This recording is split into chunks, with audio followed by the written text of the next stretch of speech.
I forget that they changed that setting. But they today I want to jump into kind of really learning from each other, having the harder conversation of what did you try that maybe didn't work out so well? What lessons have you learned? What programming have you found that just is perfect and you think is a really great fit for your center that you didn't have before? So this is going to be a conversation of just sharing now, and learning from each other. Who has tips and strategies? What resources are we using? What videos or platforms have you found very helpful and successful? I also want to dive in today a little bit to talk about um, how are you reaching those that have been a little scared of technology, have not really wanted to jump into it, aren't comfortable with it, or maybe just don't have the knowledge or the know-how. So, and even how are you addressing those that maybe didn't have the technical devices that were needed to move everything online, or were so rural that they couldn't actually access the online platforming? So we have a lot to, lot to unravel with all those thoughts, but today I really just want it to be a lot about how we can just share what we've learned so far. And this is part 2. So please know there will be a part 3 that will be happening in August. And that's where we're going to figure out what do we do then. So we're going to really try to keep the conversation right around this topic of sharing ideas and tips and tricks today. Couple of things. We do have closed captioning that can be found in the menu bar under the CC tab. And then we also have a sign language interpreter. You'll see it says George ASL interpreter on his box, and you can make him larger by pinning him, and that will allow you to see him the whole time in a larger platform. So, and if you would like him even larger, you can select speaker view and pin him as well. So that will allow you to see him larger if you'd like. So this conversation does not have speakers today. You all are the presenters, the facilitators, the experts. And so with that, I'm going to open it up. First, I want to, if anybody just happened to be on or has questions about last time that we had our conversation about how we define community and things like that, I just want to spend a few minutes maybe revisiting that thought. If anybody has any thoughts on that or things they took away from last time they want to share.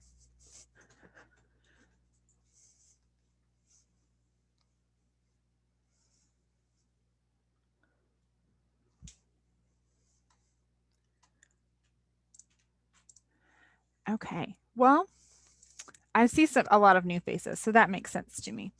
I will share kind of some of the stuff that we talked about last time.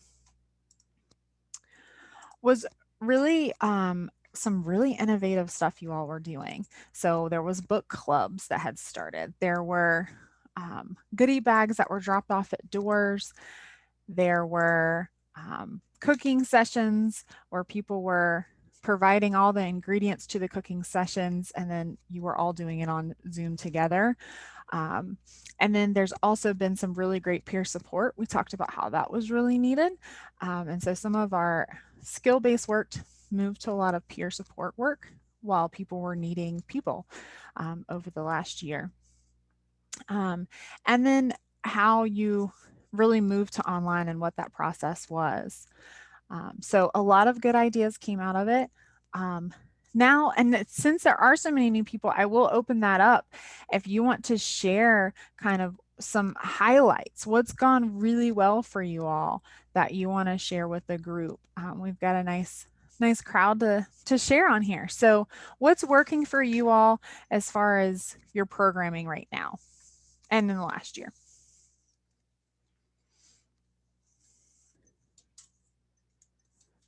Go ahead. I was going to say, go ahead, Josh.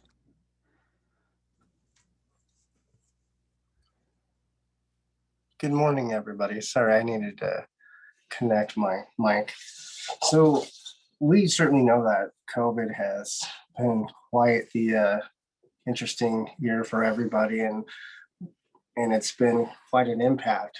But while it's been an impact, one thing that's been nice that came out of it is the virtual portion, kind of like what we're doing now, utilizing Zoom, Microsoft Teams, um, and other video platforms. We've been able to use these video platforms, primarily Zoom, to connect to and meet with consumers as well as provide virtual activities in some of our most rural areas. Not only that, but internet has been able to be provided certain hotspots in certain areas of our outer counties, our more rural areas, and that's been able to play a really good role where we can have individuals who we were unable to get to even before COVID. So while COVID has been quite the impact, there's been good that's come out of it too. We're able to meet with consumers and do intakes as well as other meetings virtually. While we can get verbal consent when we're filling out information with them, we're able to really, it's not the same as that in person by no means, but it's still a way that I see when we think about barriers to independence, and one of that being is transportation. And sometimes individuals don't have that transportation, and I think that through video platform that we're able to really kind of get at that and kind of make another step at being able to decrease that barrier just a little bit. And I think that's something that's been pretty good that has come out of COVID. Awesome. Thanks, Joss. Can you share really quick so you said Zoom, and you said being able to reach some of those rural areas. Have y'all been handing out hotspots to So your consumers? with our CARES Act funding, we're actually able to pay for Wi-Fi setup, as well as if someone doesn't have a phone, we're able to provide a phone for them as well. And that's not just as we have consumer meetings with them, but that's if they're wanting to participate in activities. We utilize some of our CARES Act money and we put it around technology being, not just say tablets or like Chromebooks or things like that, but as well as paying for a Wi-Fi setup. So that's been able to really impact how we work with our consumers. And our recreation manager, he's been able to do activities virtually. It's very different for him at first, but he was able to really adjust and also see that we were able to get more individuals, not just in our county where our center is at, but our outer counties as well. Awesome. Thank you for sharing that. Um, I've heard of the hotspots and I've heard of the tablets, but I haven't heard of the Wi-Fi actual helping with that setup cost and process. So that's awesome.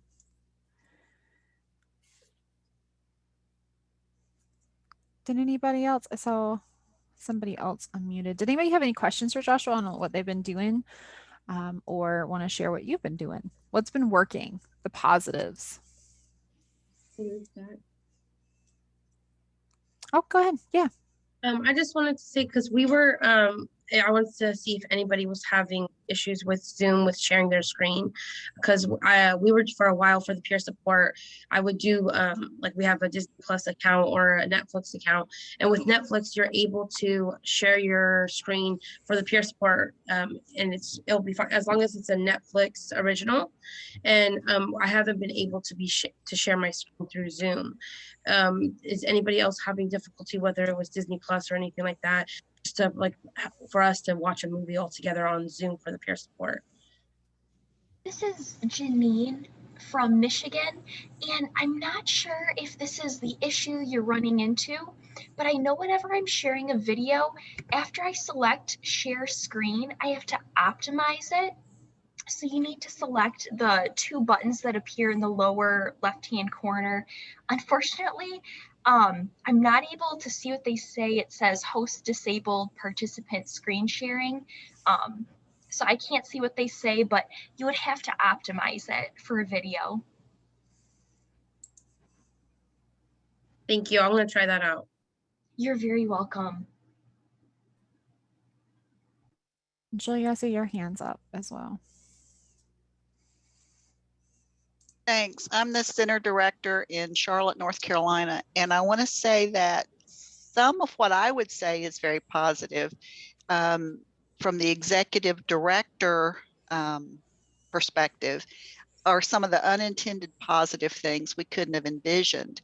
My budget has shifted significantly away from money that I needed to spend for going out of town and having training sessions like at Nickel or Silk Congress or something like that. Silk meetings are now on Zoom. And so I've been able to shift some of the money that I had in my budget for travel to actual more consumer services. So that's been an interesting unintended positive thing. Another thing is that the staff doesn't have to spend as much time traveling. And so if there's a meeting, it takes an hour to do a meeting, not 5 hours to do a meeting, because it takes you 2 hours to get there, an hour for the meeting, and 2 hours back. So the staff is more productive in that regard. And we've had more participation from board than ever before, because typically we have allowed board members to call in. But now that we have the technology, we have more participation from board members who can, that have significant disabilities. And so the consumers are benefiting from all of that, maybe not specifically directly, but as an executive director, I'm feeling positive about those shifts. And we are doing a lot of education. We've always been doing a lot of education. We do a lot of ADA training and consulting. And we have people now that are from all over 2 states that are connecting every time we have one of those, rather than you have to make it to the meeting in order to participate. So I'm seeing those as some positives too. Those are really great. Thank you for sharing that. And I saw some heads nodding along with all of those things you were just sharing, Julia, of the money being able to be more applied to consumers now versus some of the staff cost of travel or any of that. So looks like you're not alone in that thought.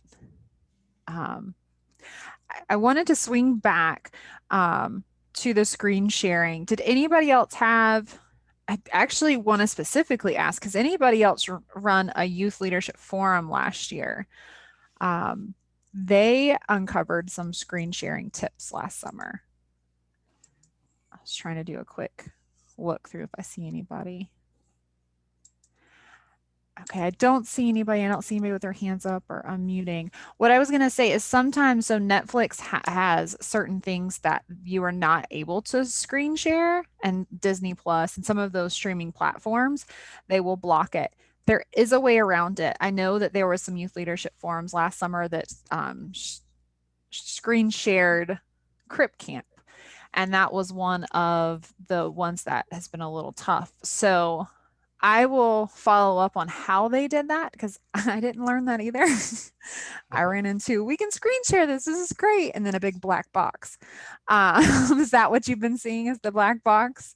Literally that. But I contacted Netflix, and I even contacted Disney Plus, and I told them, hey, we're a nonprofit organization, this is what we're doing, it's a peer support meeting. And Netflix said as long as it's a Netflix original, they're fine with it, that it should be allowed, and like you shouldn't get in any trouble or anything like that. But please, yeah, if you could find that webinar, I would love it. Yeah, because Crip Camp, I think, is a Netflix original, because that's the only place it's streamed. So that showed the black box. So I know what you're talking about. But there's, oh, does somebody have the trick? I don't have the trick, but I would be willing to wager that there are folks in the disability community who could reach out to the producers of Crip Camp and perhaps clear up the problem, because I don't think they necessarily, I'm sure it's not that their idea to have a problem. That's what I was thinking. That's certainly a movie that should be very shareable. Yeah, thanks. One of our own IL colleagues has actually started doing more work with Crip Camp in their summer program they ran last year, and has now moved towards that. So we'll have to reach out to Rosie. So thank you for that. And we'll keep Yeah, this is keep Josh. plugging in. Go ahead, Josh. The crypt camp, I believe. So we've had a lot of new staff over since our new executive director stepped in, and I stepped in as the assistant director. We had to fill some positions. Well, with the crypt camp, I believe we just did 2 staff meetings where we showed it as an educational piece to kind of gain some more insight. And I believe, if I'm looking at this right, we pulled it off of YouTube as well. So that could be another way to use that. And I will say that, so we, along with our CARES Act money, we did invest that into a monitor in our conference room, and it is a Zoom monitor. We have found a few ways to share the screen. The Netflix is definitely, that was an issue. But we have been able to, at least with our screen, I use an HDMI cord and I just run it off of a computer, and then I just mirror the screen. I've been able to do it that way, but we still run into issues as well. But I know with Crypt Camp that you can pull it up on YouTube as well. See, with our brains combined, we can solve the world's issues. Thank you for sharing that. Of course. All right. Well, if anybody has anything, any tips or anything, always feel free to drop that in the chat as well. I see in the chat right now, Janine dropped in, we've been fortunate to utilize the ADRC grant, No Wrong Door program. This provides participant with free tablet and laptop. We offer assistance with basic functioning, such as turning the device on and off, use Zoom, etc. Those who are eligible include people who don't have technology at all or have very limited technology that doesn't meet their needs. So this gets them out of isolation and helps them with their doctor's appointments through telehealth. Very awesome. Thank you. And then Jed had mentioned the bandwidth would be paramount. Yeah, that's true too. Well, thank y'all.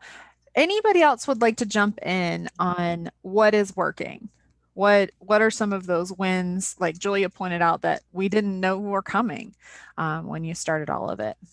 And then what are you did you plan that really worked?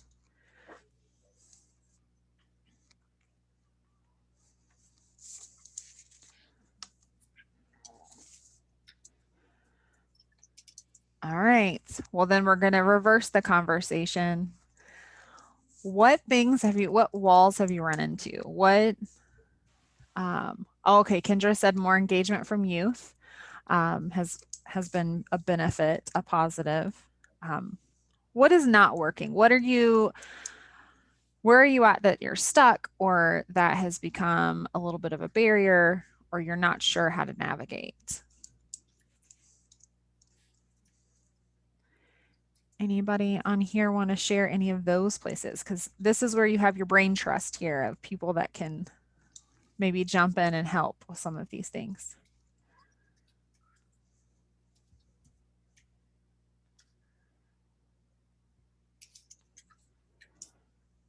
I know there was one, we kind of got around talking about it on one of our last calls, was a lot of CARES money has gone to helping consumers get different supplies they need, maybe a food or different technology or whatever they needed, personal PPE, that kind of stuff.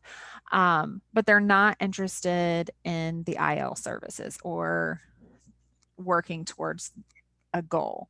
They just are looking for you to kind of pay for whatever you're paying for ongoing. And they're not able to really engage people into having more of a goal that's led by them.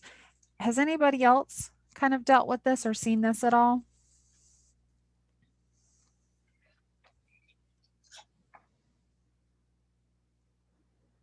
Have any tips for that?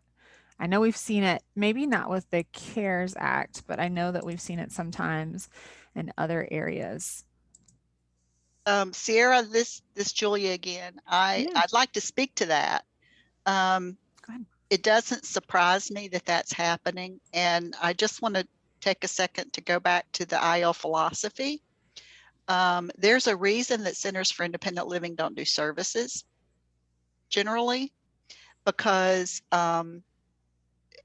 we want to engage folks in a longer range peer support mentoring relationship rather than becoming a store. And way back, Ed Roberts said that if you start providing services, then you become a service provider rather than becoming a center for independent living. And every time in the course of the time that I've been at the center, that there has been an opportunity for a service, let's say it's ramp building, or we had some Section 8 vouchers once upon a time that we were in charge of. And now the CARES Act money. Anytime we have those kinds of services, we lose what we are supposed to be doing because people are coming to us like a store. And what's going to happen is when the CARES Act money goes away and we're not able to do that anymore, then people aren't going to be interested in us. And so it's not just anybody that qualifies or wants to qualify for their lives to improve. Some people want to come to us because they want their lives to not get worse. And we all have to, as Centers for Independent Living, we have to address what our philosophy is, what our programs are for. And we tell people that we're not a store, and we'll be glad to help you if there is a goal other than maintenance. It's really difficult to do. That's one of the struggles that we've had, and I'm sure that agencies that have boards of directors that are not steeped in the independent living philosophy have had a struggle with that with their boards of directors. Thank you for sharing that. And it is, I would say it is hard. I think a lot of people got this nice chunk of money from the CARES Act, and we want to help our community in whatever way that look like, um, and hope to make a connection there with that part of the community in the IL way, but meeting those emergency needs. And I see, Kendra, you said that most of the consumers you get are only interested in CARE Act. And I'm guessing that's the same kind of situation then, of only wanting what you can do with the CAREX funds necessarily.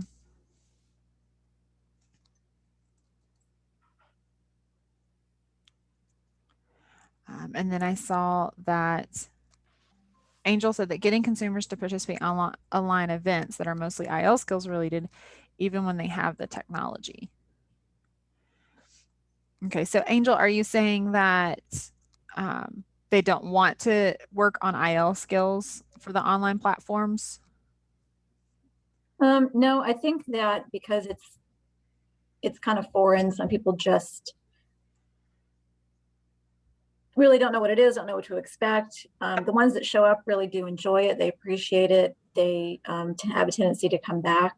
And it's just getting people to kind of buy into the whole concept of doing events online instead of in person. I mean, it was tough getting people to come in person. You know, there's transportation issues and, you know, scheduling and things like that. And I would think, and I think that we believed that doing online events would help increase the number of participants for, you know, peer sport, IL skills, anything like that that we do. And we've had regular events this whole pandemic.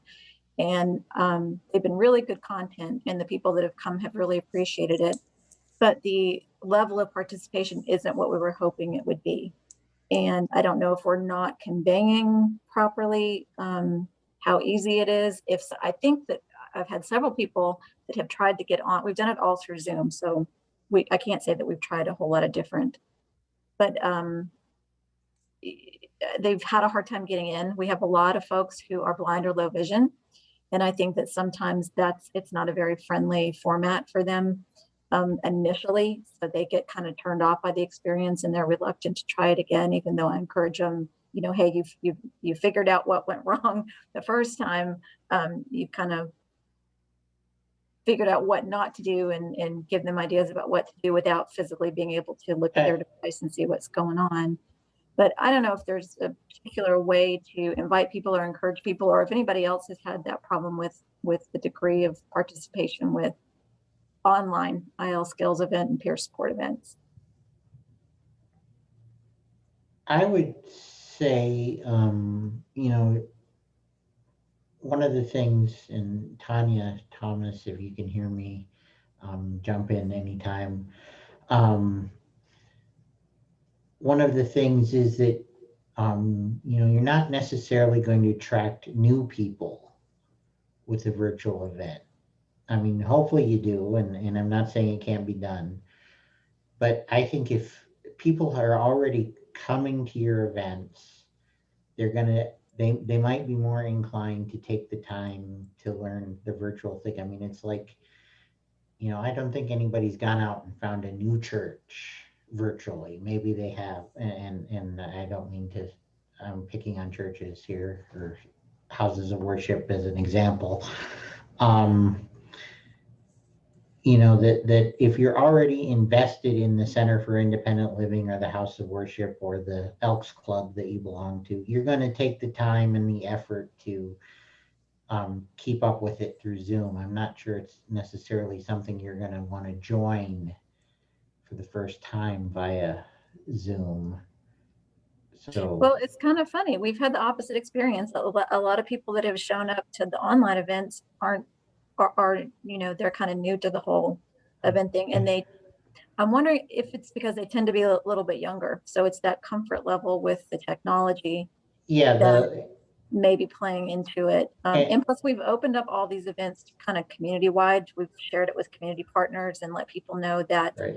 I mean, short of being a very specific peer of support event, which we would not invite other people to, we have made it where, come and join us, learn about us, we'll learn about you, and learn about whatever topic we happen to be on. We started this out with intersectionality and disability, housing, voting. I mean, we've kind of done all kinds of really awesome things. So it's a shame that so many people are missing out on it. Yeah, and again, I personally, I can't speak for the organization I work for, but I personally have the philosophy: if you can teach, if one person gets something from something, you've succeeded. But I realize that the people who pay the bills might have a different philosophy, and for good reason.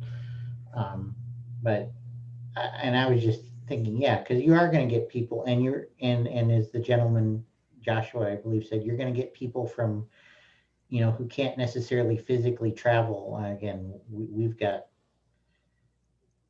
a service area. We've got two offices, one in Billings, Montana, and one in Glendive, Montana. And our service area is just slightly smaller than the state of Pennsylvania and slightly larger than Mississippi in terms of land size. And we're 1/4 of Montana. So, there are events that we can hold virtually that, even after this pandemic, we will continue to hold virtually because, to get people in Billings, Montana, and Baker, Montana, and Columbus, Montana, and Sydney, Montana together, it's got to be virtually. Otherwise, somebody's going to be in the car for an inordinate amount of time. Right. Yeah. And I think that part of it is on us because we get busy with our day-to-day stuff and we're not reaching out to consumers the way we should, or community partners. And the ones that have been successful have been very successful. I just noticed something in the chat too, and I know that my comment came in kind of in the middle of a different conversation, but we're seeing the exact same thing that Cindy just wrote in the chat. She said, same thing at disability partners. Many people wanted help paying bills, but had no interest in setting goals and working on independent living. We all had no training before being given the funds. We had to figure it out as we went along. I think I could have written this, Cindy. However, we also had word of mouth that money was available. So we received many from the same neighborhoods and family members. Now we are experiencing repeat callers wanting help again now that the funds are gone.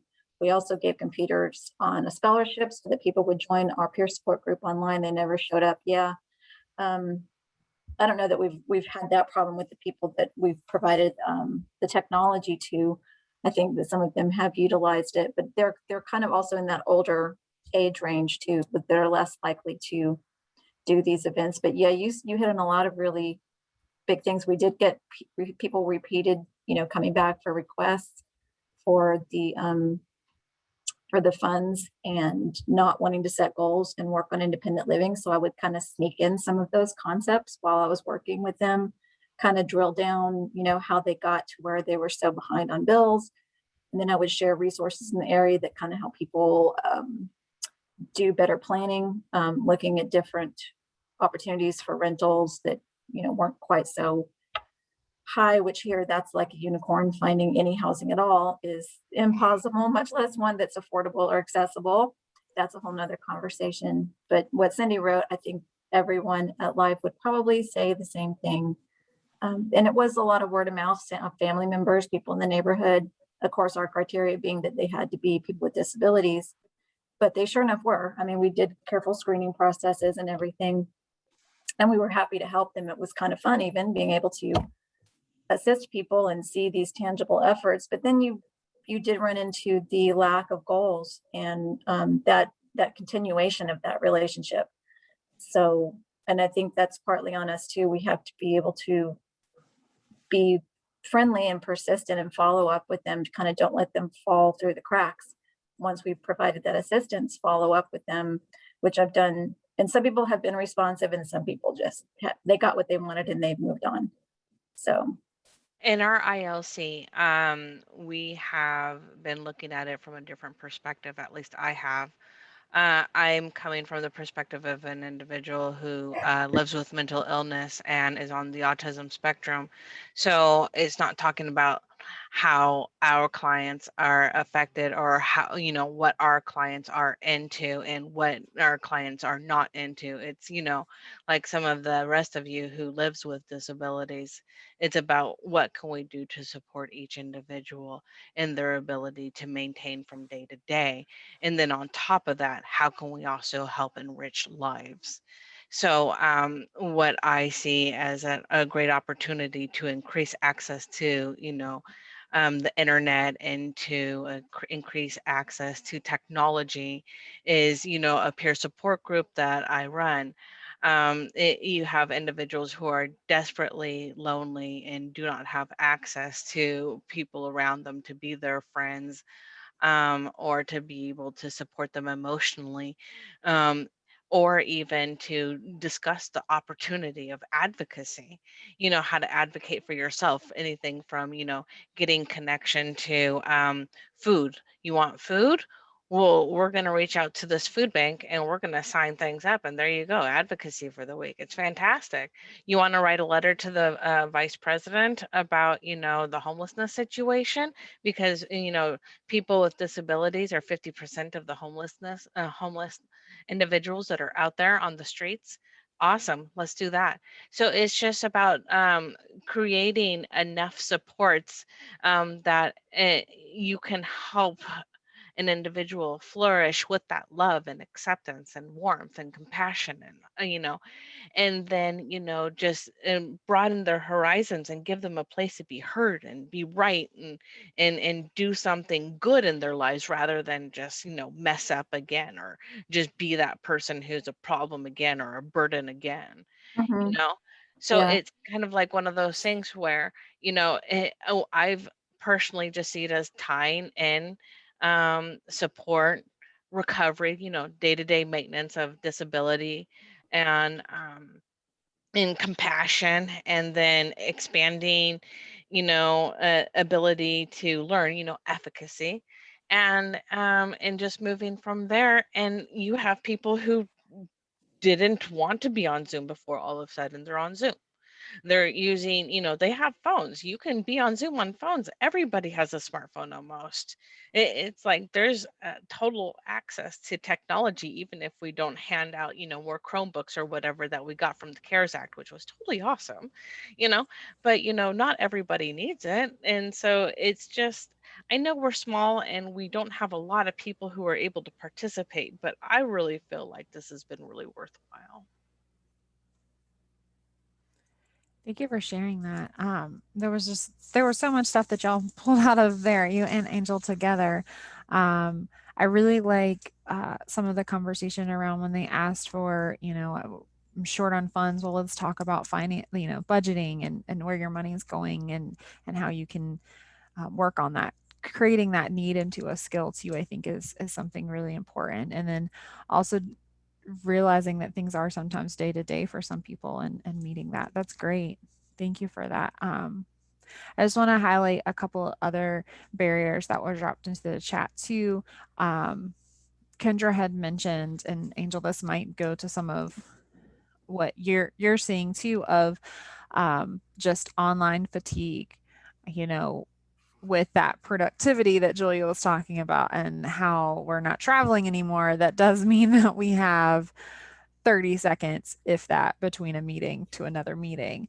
And that can be exhausting, especially if people have been, we're working in an office or doing something physical before, and now they have to move everything online. And now they're recreational stuff or their skill building stuff that's not necessarily occupation, the stuff they're doing with the centers, the goals that they're working on and those types of things are online too. That might just give them some fatigue of like, I'd like to join that group tonight, but I've been online all day. I've heard a lot of people saying that. Yeah, I agree. There are days where it's almost comical. And we wouldn't do this in person. Why are we scheduling ourselves this way virtually, where you're literally in one meeting, you are watching the clock for the last 10 or 15 minutes of that meeting because you have to jump on the next one, but you haven't gone to the bathroom, or you need to eat, or you need to return a phone call. And 4 or 5 meetings into the day, you're like, what have I done? Who have I helped? What has this accomplished? And it gets a little frustrating, and then sometimes, because especially at the beginning of the pandemic, there was a lot of brain fog and disconnect, and you weren't really retaining a lot of things. So yeah, it's a mixed blessing. I have found it to be immensely helpful and rewarding in some ways, but it's kind of ridiculous and comical in another way, because you're looking at this screen, you're interacting, which is beneficial, and at the same time, you've got one webinar overlapping with another one, and 5 meetings into the day, what have you really accomplished? Who have you helped in that span of time? And other than stare at a screen and not get up and move, which is really bad for your body, by the way, to not take breaks from the computer. And it's something that we've encountered. I'm wondering who else on this call can relate to that. It's like junior high. I see a lot of heads nodding. It's like junior high. There should be at least a 6-minute passing period between each Zoom meeting. I agree. That's not a bad rule. Too bad we can't just, contact people and say, hey, by the way, can you rearrange your meeting for me?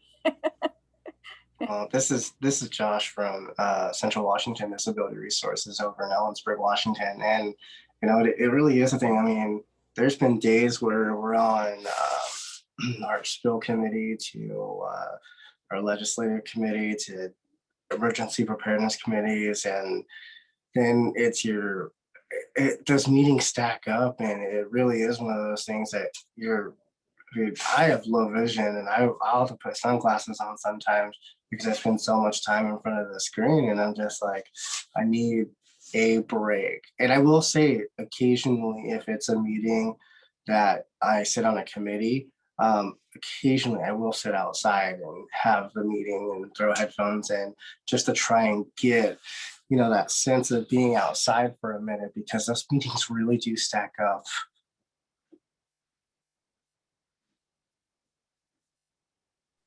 It helps if I unmute. I guess when we're also talking about consumers, though, and joining your conversations, have y'all been able to kind of address their fatigue? And I know that we have fatigue on our side for sure.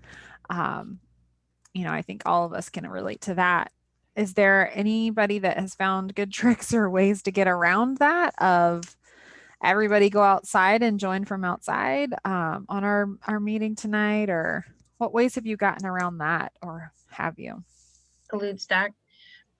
With the peer support, what we do is I'll share my screen on like a YouTube video, and it could be like a 1 minute stretch video, and like literally we will all stand up and do it together, so that this way, like, okay, hey, we've been doing, let's do it. Like, so I try to do it once a week, because they kind of they all get bored of the videos and stuff like that.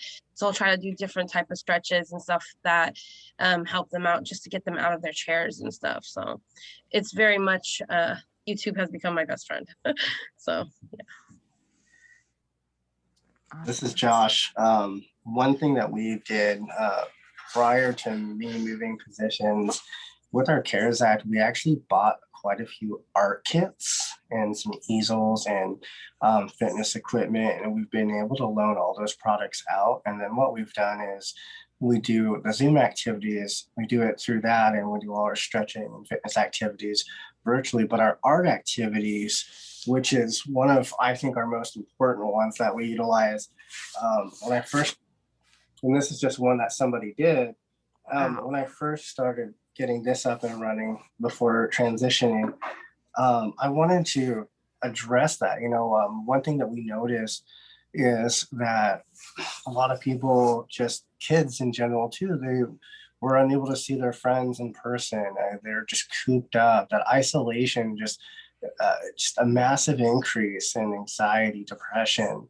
And this art activity we would do once a month, but it was an art activity where we were able to gain quite a few consumers. And the idea behind the art is we would find something that we can all paint together and talk about it. What does isolation look like? Describing the word, what is it? As well as, energy. What does that? I mean, somebody painted a lightning bolt and that red car off of Cars that I can't remember the name of. And just was able to express their feelings, but through art. We also do a music class that we just started up a month or so ago too. So that kind of, I'm a big proponent of music and art, and I love art. I love being able to just, draw or paint or do photography to help decrease stress in my life. And when I first started this art activity, the hope was to do the same thing. The hope is that it will help individuals decrease not only the isolation, but have a sense of like, this is very therapeutic. Thank you for sharing that. That's a really amazing art piece that you shared with us. That was gorgeous. I wanted to go a little further up in the chat to one of the, and you kind of said this a little bit too, Angel, with some of your participants, but consumers that don't feel comfortable doing remote trainings, they just don't feel comfortable in that platform. Has anybody figured out ways? Janine just dropped a whole bunch of stuff in. Playing games together online using platforms like Kahoot, Jeopardy, Labs, Trivia, etc. really helps with connection while on Zoom. And Joshua, Lightning McQueen, thanks to Laura. We just discovered Kahoot through our youth transition coordinator, and we played it once. And of course, there's a kind of some glitches with that too, especially for those who are blind and low vision. We try to just get around that, but the concept of turning this kind of thing into a game and even as an icebreaker, I think is a really good one. It can be a lot of fun. And you have to remember to make things fun. I think that and Josh touched on something that I think is really important, which is expression through art and music, I think are extremely valuable. And it's something that we really haven't thought about as a virtual thing and thank you for bringing that up, because I've seen other people attempt to do things with, kind of low participation, but it's something that I think is worth it to get people engaged. So yeah, that's important. But yeah, I think that games is, that's a pretty good idea. It gets people in the door, gets them engaged with what you're doing, and maybe they'll come back for other things if they've had fun. It's just like if you're having a party, make sure you have food because people are always going to show up for food, and we can't really do that virtually. So make it fun in other ways. Yeah, I think that's a great idea. My name is Samantha. I'm in Center, Missouri. I did a peer support Zoom. Is my same few people that I kind of have in each one. There's only about a handful, but I did this one. It was a website called AirPano, and I can put it in the chat. It's AIRPANO. And it was kind of like taking a world tour. It shows all these places around the world and just this gorgeous scenery, and it has music from the places around the world. And so that was just a really neat way. You know, if someone said they had visited Russia, I think they adopted a daughter or something from Russia. And so we were able to pick a different few places in Russia, and all of us just visit and tour it together. So that was kind of a neat way to get out of your house, you know, mentally for a little space like that. So I know that was something I think they really enjoyed. Thank you for sharing that, Samantha. Yeah, if you could drop that in the chat, that would be great. I also dropped into the chat on our website, on the April website, there's a COVID tab, and on one of those tabs, it's IL programs going online. At the bottom, there's ways to recreate online, A to Z. So I dropped that document in there as well. That came from one of the centers who have a recreational therapy program within their center. And so they've been engaging in lots of recreation at the very beginning. So thank you for sharing all of those. Those are really great.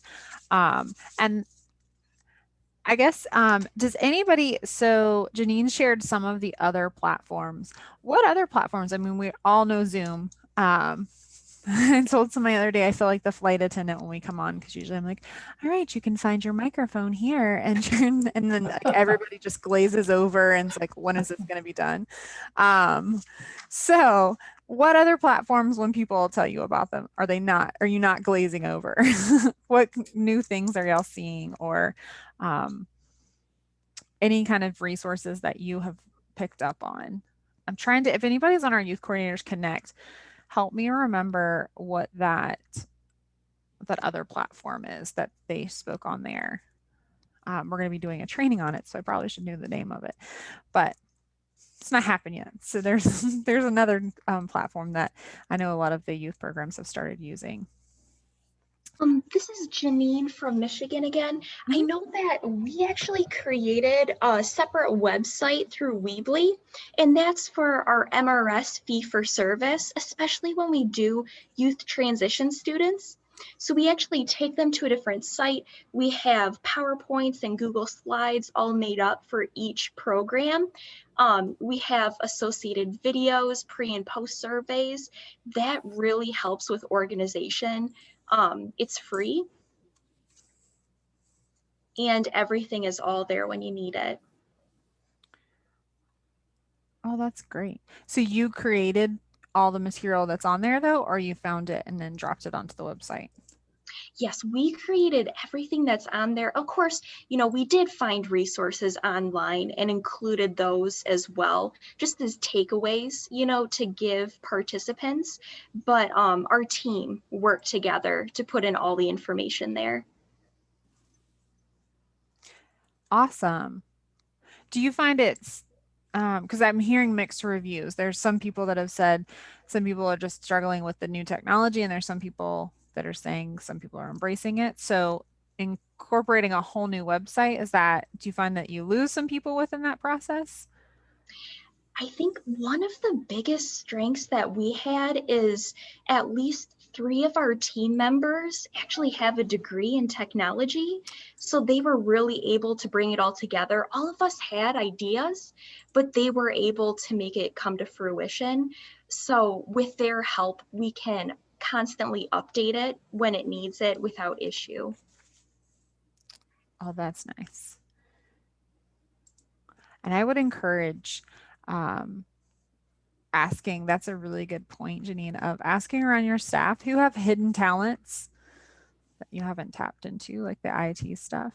Because I know something that we did run into when I started it, I had completely forgotten, you know, you want to make it accessible to screen readers. You want to make it, you know, accessible to people with low vision.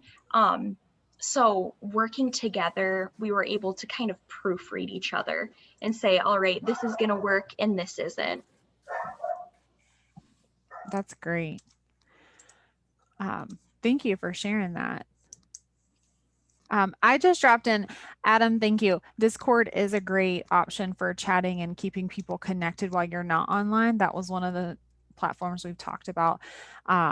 We used that during our conference. If you came to our conference last year, that was kind of like outside of the conference ways to connect with different people. And you can create almost like little chat rooms based on topics and stuff like that. And it's a free app that anybody can have. So that's been really nice. And it was accessible for screen readers and voice controls and all of those types of things as well. And then the other one I dropped in the chat was Prezi. This I have not used, but this is something that the youth programs, so the Youth Coordinators Connect that we run also talked about Prezi, and that is where it's interactive presentations, if you were. So we kind of get tired of seeing PowerPoints. It's a little different than like the screen share. That's another platform that I've heard of too, and I'll just type Discord to everyone too. Discord was the other one. This is Eddie from Northern California, and I just want to say that we love Prezi up here. The staff just loves it, and they're very much into it. Yes. Awesome. Okay. Well, so I kind of took some notes throughout today because I don't have a really great memory, but I was hoping that we would like just pour our hearts out today and say, oh, this has just been so hard. Here are all the different places, unless y'all just didn't want to. But overall, it sounds really positive. Like you all have come out with a lot of great things to reach consumers and hitting some bumps along the way. But I think with continued sharing of what everybody's doing and checking back in with people, I would encourage you. We have the Rural Conversation series as well, and they often touch base on what everybody's doing, either with the funds or post funds, or just in general with online programming as well, just to continue sharing all of this. We have a little bit more time. I want to just open it up. Does anybody have anything else that they want to share or would like some help with? I just wanted to add with the air panel, I'm really interested in it and I want to look into it because what we've been doing is we called it Going Around the World, and I've been doing like YouTube videos, and then I have a Google document, and then I just do it where I get like, so we did Morocco this Tuesday, and we got the history of the flag and how it was made, their flag was made. Then you have their food, and then you have tourist attractions, and then you have the people, like the people that live there, the locals, like what are the places that you need to visit from the local point of view, then the language and the culture and the way their traditional dress and their dance and their music. And that's what we do. Like every Tuesday I try to do that, where we do a different country, and sometimes we do different states throughout California. We did the US territories, and it's basically, it's another version of maybe the air panel, but I haven't really looked into that one, so I'll go into that one. But that's another way of doing it if you guys want it. Can you share your invite link and the time of that so that I can attend that class?